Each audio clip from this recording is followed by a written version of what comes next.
There's been only one area that for many years people are trying to use deep learning to beat traditional like shallow models, and they haven't managed to do that. And that's your typical XGBoost type of models like tabular data, predicting on data frames. My name is Nikolaos Vasiloglou. People usually call me Nick the Greek. I'm the VP of Research ML at RelationalAI, and I got an award for finishing my PhD without drinking a single cup of coffee.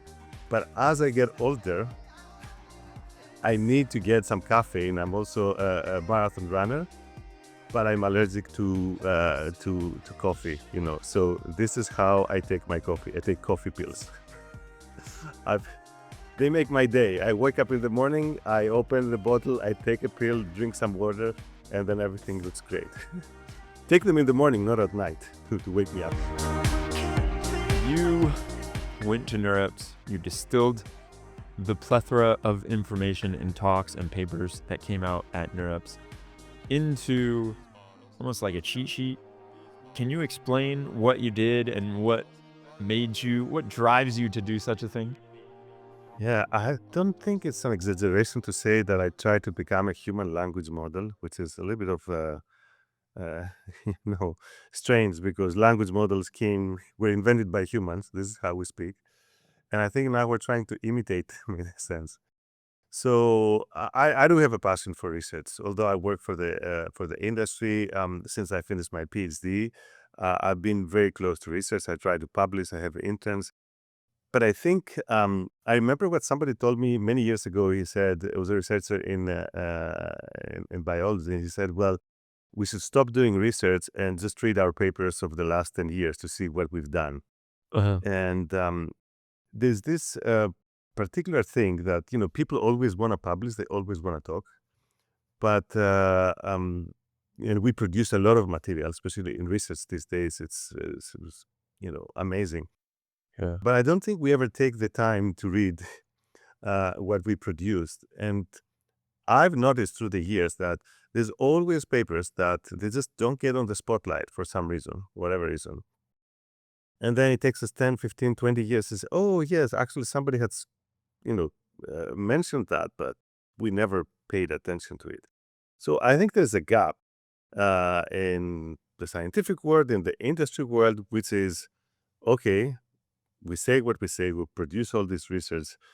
Can we somehow try to ingest that material and communicate it to to the leaders, to the decision makers?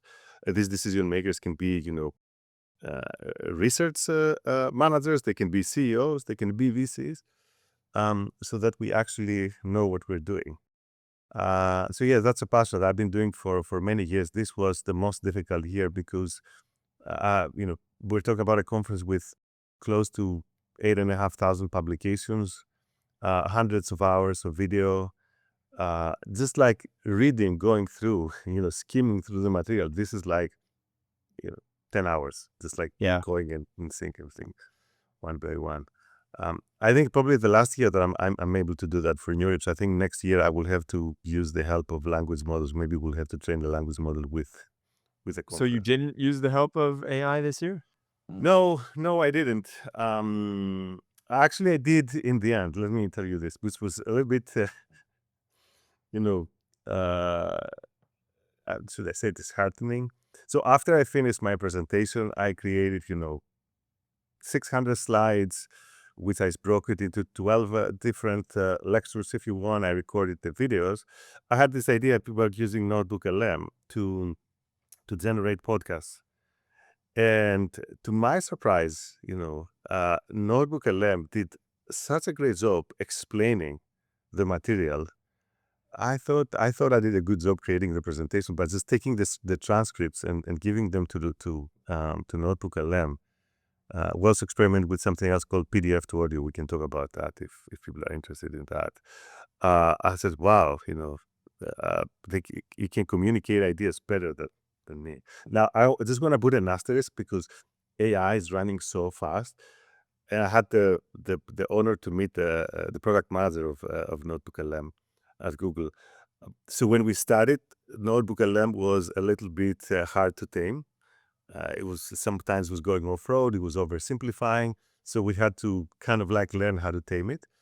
But in the past 6 months, it has improved a lot, and I don't really think it needs that taming anymore. Fascinating. So what you did, if I understand this correctly, is you took all of the recordings and all of the papers that were submitted to NeurIPS this last year, right? Sort of. I didn't go through, going through 8,500 papers would require 4 years of work for me. I Wow. just went through the presentations, the workshops, selectively some papers, and I'll explain why I did that. So it's kind of interesting. Knowledge, it's already self-organized through the, uh, so we can talk about that, how it works. But essentially, I try to, like, if you see my process, it really looks like the process of doing Gen AI these days. So I think there was another benefit for my professional job about how do you basically use um, Gen AI in the enterprise. Like if you think that I got, this huge material and I try to identify places where this is well summarized or well ranked if you want, and working iteratively by myself and getting to this 600 slides, I think. This is something that now you can start doing with language model where you have to prepare material. Yeah. Why did you choose certain papers over others? So here's the thing. Let me explain you how it works. So there's 3 major conferences every year in AI. And they happen with this order. And this is the order of importance. ICLR, which actually happened a few weeks ago in May. Then in the summer, we have ICML, which is bigger. And then we have NeurIPS in December, which is much bigger. And I think it's the most complete and probably the oldest. Um, what happens is when you go to NeurIPS, there's a lot of keynotes. You have the oral presentation. Not all these 8,500 papers. It's about 4.5. I don't remember the numbers. I have in presentation that you have them in the main track and another 4,000 in workshops. Um, not all of them make it to oral presentations. Okay, so you first, go through the keynotes, you go through the orals, and then you go through the workshops, the keynotes and the workshops and presentations that they look interesting. I think that's part of me. I've been many years in the area, so I think I have some. Uh, I'm a good ranker, say. So I basically use what the NeurIPS reviewers have done by elevating a paper to an oral, to a keynote. The workshop organizers by selecting which one is going to be, it's more important. Now, all these presentations, all these oral presentations, they usually cite and reference papers that they've already published, let's say, within the last or 2 years. And sometimes when they go to the conference, because things are running so fast, they're also presenting about things that they have submitted for publication in the next year. So by attending one conference, you kind of like get an idea about what is happening in the past 6 months and what's going to happen in the next 6 months, at least in as a publication. And now then I start, as you watch the presentation, you start digging through the references and then you find, this is a reference that maybe wasn't very well uh, perceived, or it got published like a year ago and we needed a year for people to kind of like start talking about it. And that's how it goes. You take snapshots, I took up about 2,000 screenshots, from papers here and there. I have a way of organizing the material anyway. And then you keep refining, and then, you keep cutting, you keep cutting, consolidating, cutting until you bring it. This year, typically, I can fit it in an hour and a half. The previous years, this year I had to basically have 12 presentation close to, I think, 6 hours, 6.5 hours of me presenting. Well, it's 200 slides, you said? No, it's 650. They're public. I actually have everything available.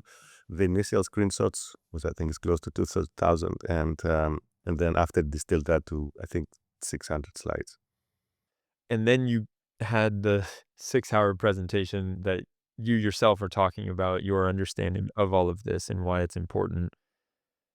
And then after that, the podcast, which makes it even, even This smaller. the Notebook LM Yeah. podcast. What are some things that stood out to you? Yes, surprisingly, I don't know, but I managed to break it into 12 topics. That's why I named the series like the 12 Days of NeurIPS. It kind of coincided with Christmas, but I didn't do it on purpose. It just happened to be 12 things. But and the presentation is broken. Like there's like two slides that is a nutshell. Then I have a slide with 12 topics, and then there is 3 slides for every topic, and then there's like a whole section for every topic. So you can go hierarchically as deep as you want. I think the very first thing that kind of like stood out is that um, we see that with every technology, it pops. There's buzz. It's kind of like the hype cycle. It either makes it or doesn't make it. So now it's the year that we can say that language models are everywhere, but not for everyone yet. Okay, and it seems to me that I don't remember. NeurIPS came around the DeepSeek kind of boom or Yeah. buzz. But it is true that the open source language models are winning. There were a lot of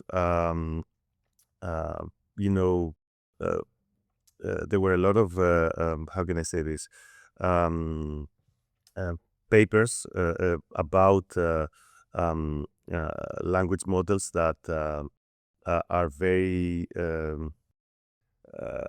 they are very open. They give you everything. They give you all the checkpoints.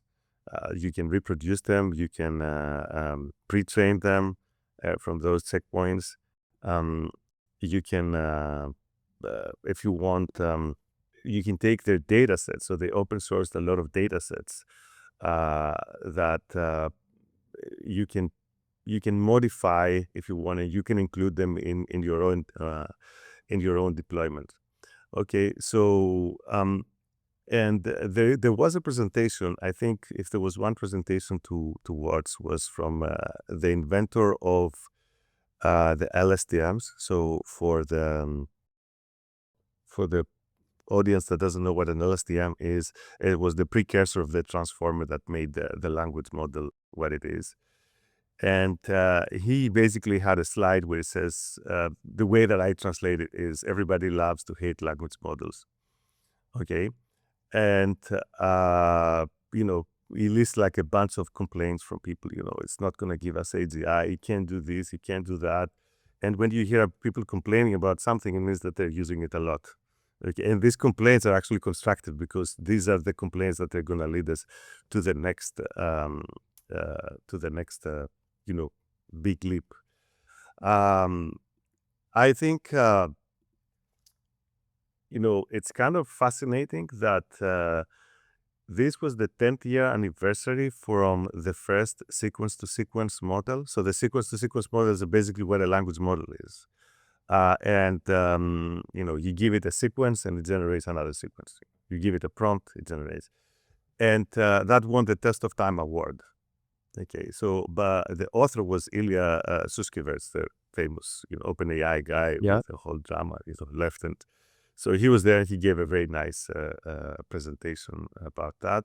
It was also the 10th year anniversary of another monumental paper, instrumental paper. It was the GANs. It was the first time we synthetically generated images. And it's been 10 years.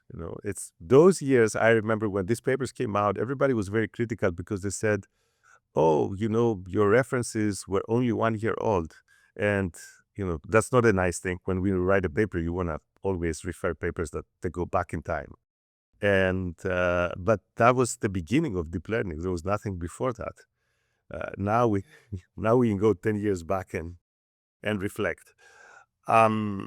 And talking a little bit about DeepSeek, I just wanted to mention that this is kind of like, this is the second time that it's happening, I remember, I think it was 2023. It was in the middle of NeurIPS where OpenAI announced ChatGPT, and all of a sudden everybody was talking about that. I think they do it by choice, if you ask my opinion. Like, these announcements are coming around the conference to kind of like leverage the congregation. We're talking about 16,000 people. Okay, so this is the place where you want to go and throw the bomb. And obviously there was a lot of discussion, and something that I noticed is that both years, like back in 2023 and now in actually no, it was 2022. Yeah, 2022, and this was New Year's 2024. It was 2 years ago. There was no one from OpenAI, or very few, people from OpenAI then. And now there wasn't anyone from DeepSeek. I think I found only one paper, a small paper that was someone from DeepSeek. And that's a sign, in my opinion, that these people are working, day and night. That's why you don't see them there, I think. Or maybe they don't want to be there because there's so much that they want to withhold. They don't want to be They'll get in the trampled. center of it. Yes. But, this year, there were a lot of great talks by OpenAI. It was my favorite ones, on a specific one about how trying to improve ourselves in gaming basically brought us to the reasoning models. And, very, very nice presentation. So, which means that now OpenAI starts opening more and more. Uh, and giving out to the world and explaining what they're doing and how they're doing. So, that was obviously, there was a lot of stuff around agents. Uh, if you ask, they basically dominated the conference. And I could go through the whole 12 of those, but I'll just, you let me know. Maybe on the agents thread, was there anything that jumped out at you with the agents that still to this day, because it's been 6 months since NeurIPS, and it feels like you were saying that things move very fast, and sometimes it's a flash in the pan, sometimes it is a signpost that needs further research. Did you see anything there with respect to agents that now you're seeing more and more a common pattern, or it is something that is more established? There were two things. First of all, there was a lot of buzz about, the smaller models. And if you remember, like NVIDIA stock and OpenAI, there's not a stock, but anyway, the kind of like they dipped in, there was this thing. Are the smaller ones challenging them, really? And I remember there was a slide about, there's a lot of evaluation frameworks about, it was a benchmark on agents between different language models, okay? And that benchmark had the frontier model, as we call it, like Claude, OpenAI, Cohere, Gemini. These are the frontier models, as being better than others. And of course, they hadn't included in their benchmarks the newer models, the Quen and DeepSeek. And there was this impression that, are these outdated or what's going on? I think Oh. 6 months after NeurIPS and all these bars of smaller models, I think they're useful, but the bars they made was a little bit bloated. I think the frontier models are still ahead of the game, and they're worth their money. Of course, people are now experimenting with this reinforcement learning, uh, technique for fine tuning, and we're learning a lot. So that track kept going on, and I think it's producing results. I personally use them in a project at RelationalAI. It has to do with, I guess we can talk about that, since we're going to talk about it in a Yeah. week at the Snowflake Summit, about text-to-SQL competitions, and how we've modified and used I want to say simpler but more effective method of using that. So I can see that from a personal experience, but I follow, what the others are doing. So this idea of reinforcement learning, chain of thought, is producing results. The other thing is something else which I personally find it fascinating. There were papers that they were talking about building a lab from agents, a biology lab or a materials lab or an antibiotics lab, where there's agents trying to do research and discover a new, antibody, a new material. And that was, really impressive. These are the cases, where the hallucination, the imagination of language model is a feature, it's not a bug, because you want them to think out of the box, and you don't care if even out of 10 are wrong or they're hallucinations. One of these hallucinations could be useful. And of course, there was a small setback because there was a paper from MIT that supposedly discovered that came a bit later, a new material out of the out of nothing, and it created even bigger hopes, and it got retracted. I read recently that it was also cited by a Nobelist in economics. Now they took it back. But if we see ICLR that happened, 5-6 months after NeurIPS, and we see the workshops, we see a lot of activity around that, like building an army of agents that they're actually going to produce, new stuff, invent things. I think there's definitely a lot of interest by companies, but there's also a lot of pitfalls. We can talk about that if you want more. Yeah.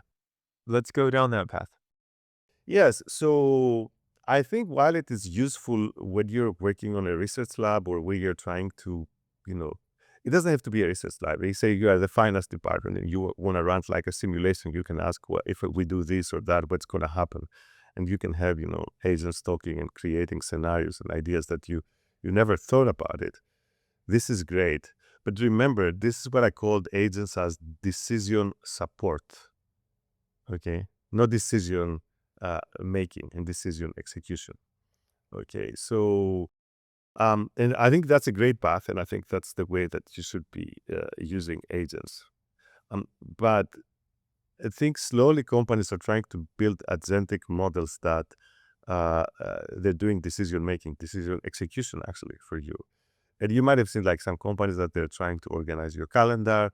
There's a nice research preview from OpenAI again. It's called the Operator, where we say book a restaurant for 2 people in a nice restaurant with book a meal for with seafood, whatever you want, and it starts opening a browser and then comes back with a reservation for you, which is probably fine. If it messes up, it's not a big deal. But I don't know if you're gonna say go buy me a car, or I'm giving you the bank account, making a decision for me. I don't think we can trust them. And I think in many cases, remember, these are kind of also probabilistic systems. People are trying to trust deterministic tasks to probabilistic systems that they're extremely difficult to control and extremely difficult to debug.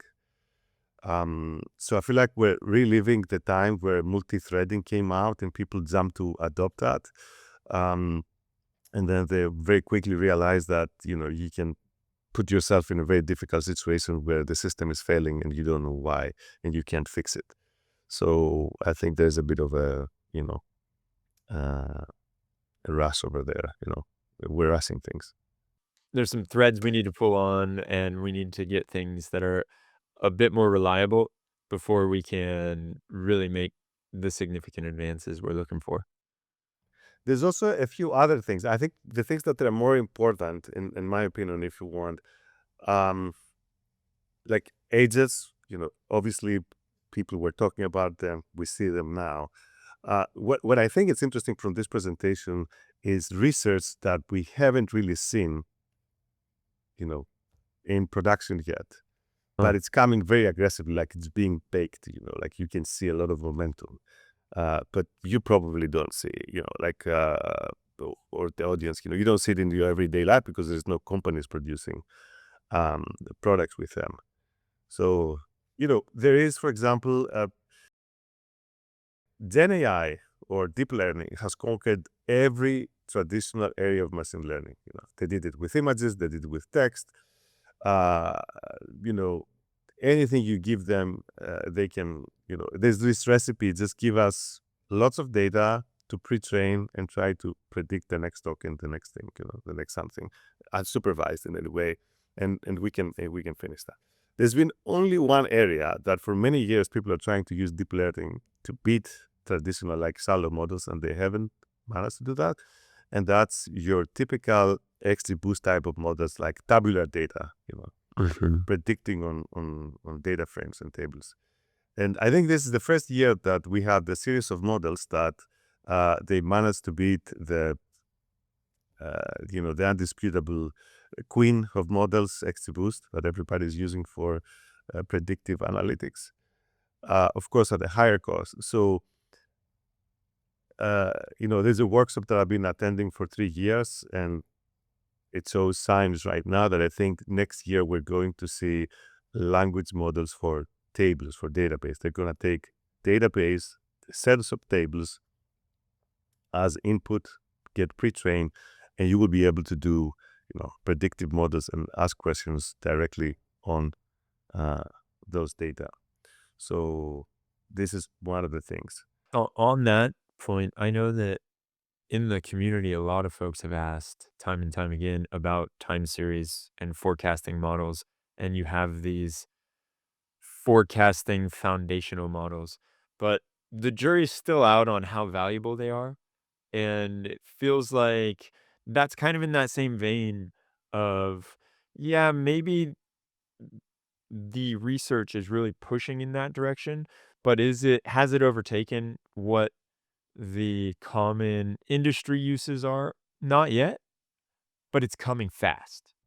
Yeah, it's coming fast. Definitely for the first time we saw them. There's this argument which is like, even if you are marginally or a little bit better, is it worth spending all these GPUs and these resources? Yeah. But I think people are waking, like they're making lighter models. And, there's another aspect that you have to see, which is in the enterprise world, people that think that you hate is having 20 different platforms, one for your predictive, one your prescriptive, one for your, graphs, one for your whatever, BI. People want one thing, one platform. This is, by the way, why the data cloud, AI data cloud companies are marching right now, like Snowflake, Databricks, BigQuery. It's Uh-huh. because they're kind of like consolidating this, you know, uh, this set of tasks in one place. Okay. So, so if you have like one, right now, let's say foundational model that can do everything for you, it can do your sentiment analysis, it can do your knowledge extraction, it can do the query answering, it can do the predictive analytics, it can do the optimization for you, prescriptive analytics. This is what people call the generalized RAG, something I'm working on, but, Amazon also presented the auto glue, and this is part of their vision as well. So you can find more in my presentation, where they're trying to have one box where you ask a question, and if that question needs a predictive model, calls a predictive model. If it needs a, you know, a typical RAG retrieval, it uses that. So if it needs to solve an optimization problem, it solves an optimization problem. I guess that's a little different than this model that's trained and it's like a foundational model for tabular data, right? But the idea that you're saying is that will hopefully, that type of a model will be able to generalize across many different of these questions. So you don't need to think, call a RAG, call a prescriptive model, call XYZ. You're just going to call that model. So here's the thing. Let me make a small digression. The reason why we don't have language models that can deal well with, with tabular data is because we don't have a lot of public tabular data. Enterprises don't open source their databases. Okay, we don't have an internet of table. Now there's been a lot of effort to gather that, the equivalent of a C4. So C4 is the big data set that people crawl the web and train all the language models. I think there's been an effort, and that's part of the workshop over there that described all these efforts to create that. In some cases, the language model can natively do that task. Okay, that can natively, if you pre-train it with databases, there is language models where you say, okay, here are some examples of training data. Here's my test data. Based on that, predict, how much I'm going to sell tomorrow. Yeah. And that's great. There are some other tasks, like, for example, if you want to do integer optimization, um, we don't have language models that they know how to do that. And right now we have some pretty good solvers that, Simplex, Kurobi, and others that people have worked for many years. And they're quite accurate. So in some cases, you want the optimization to be, you have to be careful, because if it's a predictive model, a language model making a mistake is not a problem, because any other solver, will do the same. But, when you're solving an optimization problem, in some cases, it could be, you can have like soft rules, or soft constraints where it doesn't really matter if you're violating them. But in some others, you might have hard rules, like you're trying to do your supply chain, or you're trying to schedule your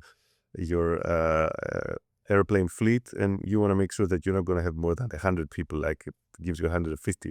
That airplane does not fit 150. You got other problems. And you have some pissed off customers. Yes, which of course takes us to another thing that was very popular during the conference, which is verification systems. Okay, so this is becoming a central theme. How are we going to make AI models more reliable? And long story short, if the task you're trying to solve, you can attach a verifier, that's the perfect competition. That's the perfect combination. For example, you're trying to prove theorems. You got a language model which is very creative, also a huge part of the conference, like math for AI or AI for math. Yeah. You being creative to prove a theorem, but in the end, you can check if you're right or if you're wrong. Okay. But there's other tasks where you don't have a way to verify them. Okay, such as, what's the capital of France? Mm. You don't have to, if it tells you Rome, there's no way you can verify that. So you're relying, 100% on the language model. So the verifiers are going beyond like the guardrails and output checks type thing. Yeah, so the verifiers could be, verifying, for example, a mathematical theorem. It's not, there's a system called Lean4 that does it for you. It's a complicated system. It can do it. But in some other cases, so here's the interesting thing. This is something we all have to get used to. Thinking one direction and immediately try to think the other direction, okay? So whenever you have the language model doing something for something, then you have to reverse, like, what can this something do for the language model? Okay, so for example, when we generate software, okay, let's go to the biggest elephant in the room. Everybody's working on using language models to generate software, okay? You need to verify. Okay, you got your compiler that it compiles. That's like, okay, that's easy. But how do you know that the software does what you want to do? Okay, that's like so there are AI systems that they're trying to take your task. Like I'm saying, I want the software to do this, reverse a string. Okay, and they're trying to create the verification tasks, the tests, if you want, the verification tests that the produced code has to satisfy. This is, this is one of the most difficult tasks, actually. The reason why verification has been there, and there's even Turing Awards in model cycling and all that stuff for many years. The problem is, writing the tests, or writing the verification, processes that you need to pass through. And if you pass through, you say, well, it should be correct. Okay. Yeah, it's basically unit tests for the output. Yeah, it's a little bit more than unit tests, because it could be abstract. You have to, it's like, show me that this variable never, prove that this variable never becomes negative in the code. You're saying that I'm having some variables, and you have to prove that they will never exceed those bounds. Like which bounds? This would be all that stuff. There was a workshop over there, and lots of people talking about that. Also a great topic. But the verifiers themselves are not generated by foundational models. They're generated by humans. Yeah, the verifiers are symbolic systems. This is how we like calling it, symbolic system. Like if I tell you, for example, let me give you an example, a verifier that everybody was going to understand. Let's say that I'm asking a language model to generate a path from Atlanta to San Diego, and it gives me a path. Now I can go to Google Maps that they have a graph, and I can say, okay, you told me to go from this road to this road and take this intersection. Well, does this intersection exist? I have to go from this node to the other node. Well, does this exist? And then you told me that the whole thing is going to be, I don't know, 3,000 miles. Like I can go and measure, well, actually it's not, it's 2,000 miles or it's 3.5. So that's what I'm saying. You can think about most of the verifiers that we would use in enterprise applications will involve some type of a graph or some types of rules. We like calling them the whole package as knowledge graphs in the enterprise. This is, again, relational AI where I work. So the knowledge graph, and that's why they're becoming very popular with Gen AI, is, they have a very strong interactions with language models. You produce something, and I'm using the knowledge graph to verify that this is working. Or sometimes, maybe I'm creating a symbolic path that I go and I execute it on the knowledge graph. That's lots of things. And sometimes even people use the knowledge graph to train the language models. Anyway, we diverted a little bit. Although there was some discussion about that on NeurIPS.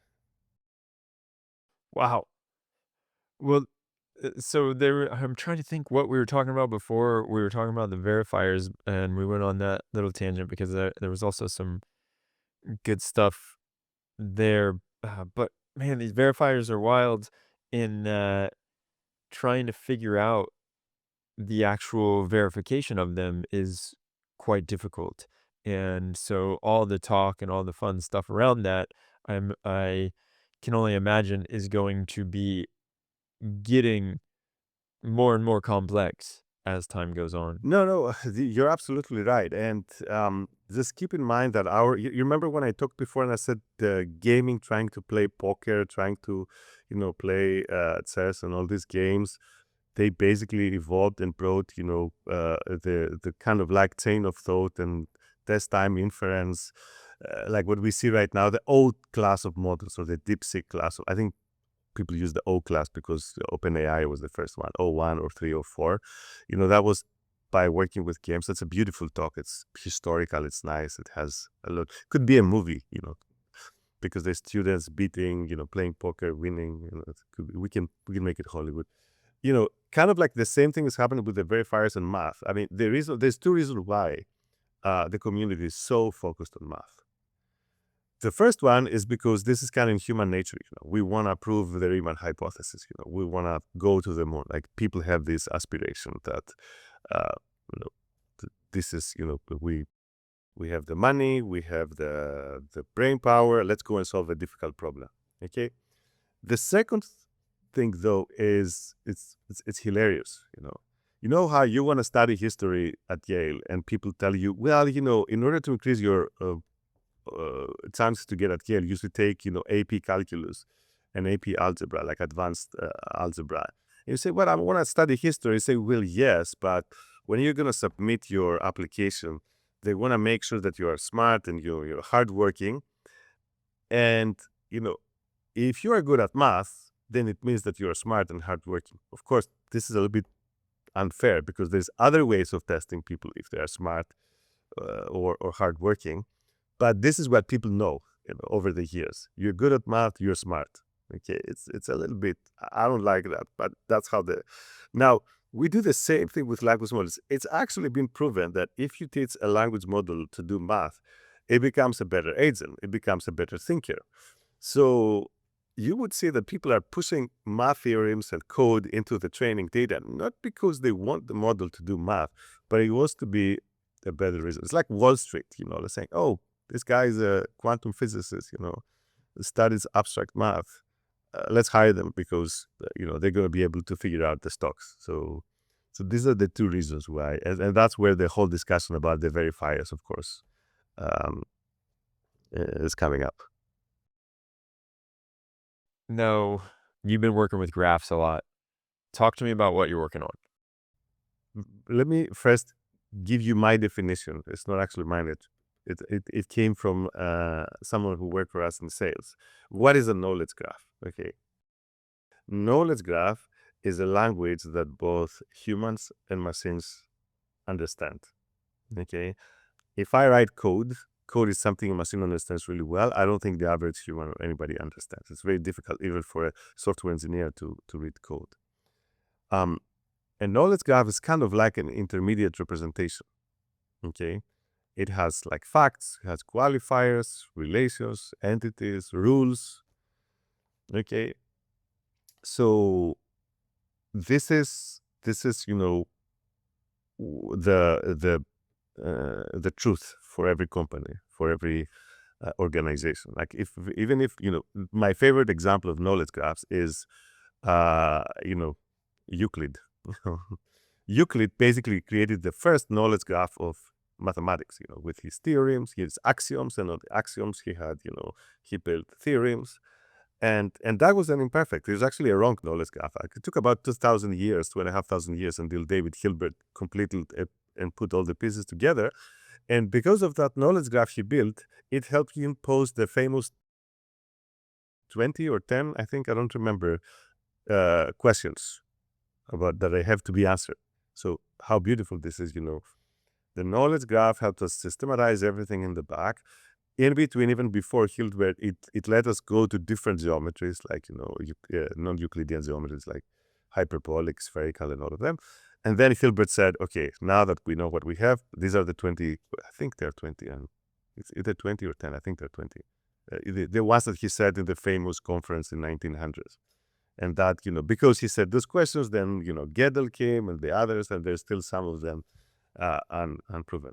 The same thing is happening on a corporation, an enterprise. You kind of have to create this ultimate source of truth, which is your knowledge graph. Okay.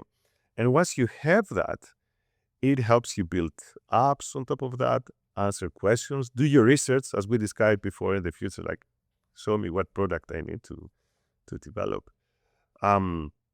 Okay. The problem is, as I said, building the perfect knowledge graph, it's not a task, it's a journey, and it can take time. And usually what happens is that the information is spread all over, around you. You have them in databases, you have them in documents, you have them in code, On Slack, you have them yeah, you have them in Slack, you have them in Zoom transcripts, emails. and emails everywhere. And somehow this needs to be, you need to build like this skeleton, if you want, like this, this ultimate source of truth. Now, I remember when I started my job at RelationalAI back in 2018, I would go to customers and say, hey, if you have a knowledge graph, like we have this system and we can help you do X, Y, Z. It says, great, but I don't have a knowledge graph. What would it cost me? And, you put down the cost, it would cost you, I don't know, $1 million or something like that, because it was too custom, you really needed a lot of work, annotators. And there's example, you can go, if you go to my NeurIPS presentations a few years back, not that long, you can find, the famous talk by Luna Dong from Amazon, where she was saying that the product graph they built was 100 million project, basically. More than 100 million. I think it was a 100-year project, and it was several millions of dollars to build that. Wow. Just for the products of Amazon. LLMs didn't exist. An army of data scientists, annotators, blah, blah, blah.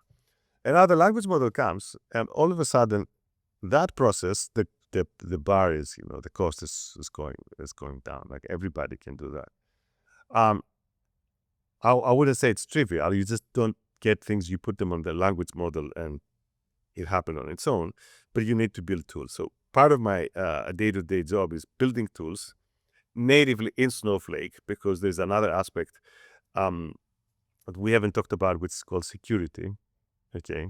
So moving things around makes them insecure. So you basically want to do everything. I talked before about people wanting to do things in the same stack, in the same, cloud provider, in the same space, in the same language if possible, and not move around. So my job is how I can take all the sources of data and create a knowledge graph in an environment that is very friendly to databases, because the majority of the data is stored there these days. And that has, of course, its challenges because databases, they are optimized for a particular, task, which you have to respect. And you're trying to do something else. So I'm there bridging that gap. Well, there's a lot of questions that come up instantly because I can imagine from the data engineering perspective, you have hot data and cold data. And so how does that play with the knowledge graph? You also have data retention policies. So how does that play with the knowledge graph? All of these things seem to make it a very sticky situation. It does. And, we tend to conflate two different, and I didn't make it clear because I didn't want to confuse, but maybe it's the time to talk about that. There's something called the ontology, and there's something called the knowledge graph. The ontology is like the type system, you got allocation, you got this and that, general, types. That these are kind of like invariant over time. And then on that, you attach like a fact, um, the facts, the value types, as we call them, these which change and they have an expiration date. Now, I think here's a clever thing that we're doing. We belong in the category of the relational knowledge graphs, which means that our view of the world is very, very closely tied to the database. So you can think about a knowledge graph as a view, as a layer, semantic layer that writes and reads everything from a relational database. Okay, so relational databases have kind of like solved this problem. He says retention, access, roles, scaling, all these things. So of course, there are still some challenges because when you fine tune a language model, this doing that, like incrementally adding facts you can do, removing them is not that easy. So you got to be careful what you fine tune and what you do dynamically. So it is a scientific, but it's mainly an engineering project. About how let's say it's an engineering problem where you need to be smart about AI and how you use it. So it's R&D. If you But how are you making sure that your worldview is not limited to only that database? Or is that the way that you like to do it, where you say one database, one worldview, one type of knowledge graph? It could be multiple databases, but when we bring, for example, text data, we ingest them and they sit as, let's say triples. NVIDIA is located in Mountain View or Menlo Park, wherever they are. That's like a fact. It has a timestamp, but it lives. So the document is there. You ingest it. Like after you ingest everything, it sits on the knowledge graph, and the knowledge graph sits on the database. Some of the data, they already sit on databases. But I think what people don't realize that when they build databases, they build them to serve an application and they put more emphasis on how it's going to be fast, how it's going to serve the application, but not how it reflects to the concepts that you as a business owner or stakeholder think about them. So that's why you see some databases that are super wide and you look at all these columns and you don't know what's going on with these, cryptic columns. And somebody says, yeah, if you actually need the customer, you have to say, select this, when this, and this. Like it's like I don't know, a 10 pages query that basically defines what a customer is, something It's a like that. secret handshake. Yes. So and that's because that database was built to serve, production, to be optimal, to minimize whatever you want, like whatever constraints you had. But that's not the way that you think about the data, the word your company. Okay. Like when you're thinking about changing a gear in your car, it's a sequence of things happening. You don't care about all these things. You're saying, I'm changing. It's a gear. It's a wheel. You don't need to know the material that the wheel is. Like you have to abstract that. Okay. When you're writing things. Now, of course, there's a lot of collaterals. One is, answer questions. That the other thing is, it's not very well known to the masses, is that if you had designed your database according to how you think of your business, and that representation could also be efficient, okay, then it means that you can build your apps much faster. Because every time, like somebody wrote an app and defined the active customer somewhere with a big SQL query, and it's like in a Java file, and then somebody else wants that and doesn't know how to find it and goes and writes that query, and that query is a little bit different from the other. And now there's like inconsistencies. And so if you have things in a knowledge graph and you're trying to build an app, you can do it much faster, much cleaner. It's more maintainable. And we do have, like we have customers like, where we took, hundreds of thousands of lines of code, like UI, where we could able to compress them with something smaller because we had a better representation of data. So that's something that's probably not very popular or familiar to the AI audience. But when it comes to application development and enterprise application development, this is another huge use of knowledge graphs. The whole enterprise is running on applications. Whew, there's a lot of meat on them bones. That is 100% things that I've heard people talk about, especially when it comes to self-serve data and analytics.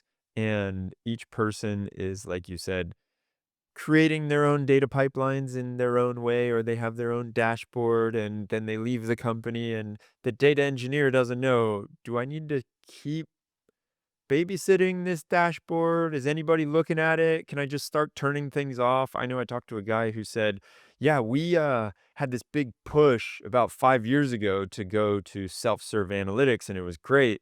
And now we have over 10,000 data pipelines that the data team has to support. And so they're literally just chaos engineering and turning things off and then waiting for somebody to come and say, "Hey, why is this not working?" And again, I'm just going to go back to the mathematicians who are very disciplined. You know, every time you prove a theorem, you don't say, and according to that, you can say, according to that theorem, it refers to specific. So there is a very well known, knowledge graph of theorems where you go, it was, Newton's that, or, like you go to the specific person. It has a name. Sometimes they have a name, but sometimes you refer to them as publication, theorem X.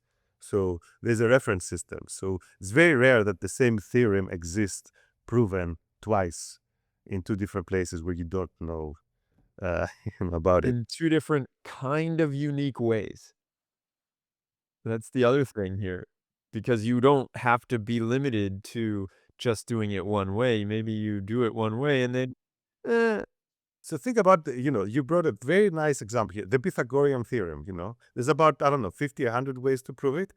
But when you're proving something that says according to the Pythagorean theorem, and you don't care if it's like, 50 different ways to prove it. yeah, Imagine now if we didn't have this, knowledge graph, you would reference, the Nick's proof, and then somebody else will have the John's proof that they refer to the same thing, but they don't have the same name. And now we'll say, well, are they doing the same thing? Is it the same? yeah. Yeah, Yeah, you have to be a expert on all 50 different ways. exactly. Or you at Eh, least have to go and reference and do a little bit of Sherlock Holmes and figure out, is there actually that way to prove it? Yeah, that's typically the person you can fire from the company who lives last, like the person who's been there for 20 years and remembers that in 2021 there was an outage and we weren't getting data. It was a bug. So whenever you're writing a query, you have to exclude those dates. Like you see this query and it says, but not in these dates, to get the average or something because that app was polluting the data. So yeah, we have lots of stories like that. Man, this is great. Anything you want to end with? Well, there's 12 topics. I think I'll close with one. Maybe I close with two because I have two more favorites we didn't cover. The first one is something, and I'll close with that because I think I have a little bit of a contribution over there. Something has to do with data monetization. Okay. There wasn't any workshop or any paper about data monetization, but there was something about called data attribution. Okay. We all know that there's a ton of copyright lawsuits, all sorts of problems. What's going to happen? The famous Facebook case where Meta case where they downloaded illegally, pirate books to train the model. What are we doing with people? How flag with if Gen AI is doing all that stuff, how are we going to live? How are we? Is it fair? So it was the first time that I saw papers that they can say, I'm generating this token, I'm generating this sentence. And I did that because of that page in my training data. Okay. And if that training page was created by Dimitrios, then we'll say, let's go and give 1 penny to Dimitrios for that, or whatever, like 10% of what we're making from that. So that is huge for me, because if we continue in that direction, we should be able to basically, because right now you're going to say, well, I do that, but there's no way I can pay, I found it on the web or something like that. So if we can have an attribution model, and especially, which is like per token, like per sentence, let's say, per word that I generate, then we can start paying off people dividends. And these models are smart. It's not that they find the same thing, like if you go in my presentation, they're just saying, to the language model, I need to shut you down. And the language model complains, says, no, I still want to be alive. And they traced it back to a novel, a sci-fi novel that was about a robot that was supposed to be shut down. Okay, that was actually written in a different language. So, but the language model was able to do that. So that's one thing. And the other thing that, again, it's one of these things that we haven't seen that taking off, but I think it's going to take off. It's basically building smaller language model and putting them like Legos, composing them to build a bigger one. Because, right now, one of the problems that language models are very monolithic, like you train them in, put everything, all this effort, these millions of dollars to build one. It's like as if you were writing code, the whole Windows system in one file. So, but that's not, like this composability, there's a competition, really great. And I'll leave you with that. Yeah, this isn't, in your eyes, the directions that LoRa's are trying to take? Well, LoRa's are, they still, you still have the Llama, which is, $100 million to train, and you're modifying it. That's one way. But I think what people are trying to do is, you can take, let me give you an example. You can take a language model that is specialized, very good at translating from, I don't know, Greek to English, and another one from English to Italian, and you can literally like add them, and now you can translate from Greek to Italian. So you can compose the tasks. So it's much faster than going and training a LoRa, So there are some pros and cons, but it's an interesting direction. I think it can also help when you're building the language models. Like we could say, you train on this, I train on those. Let's put them together and build. It's more about all of us working in a collaborative way.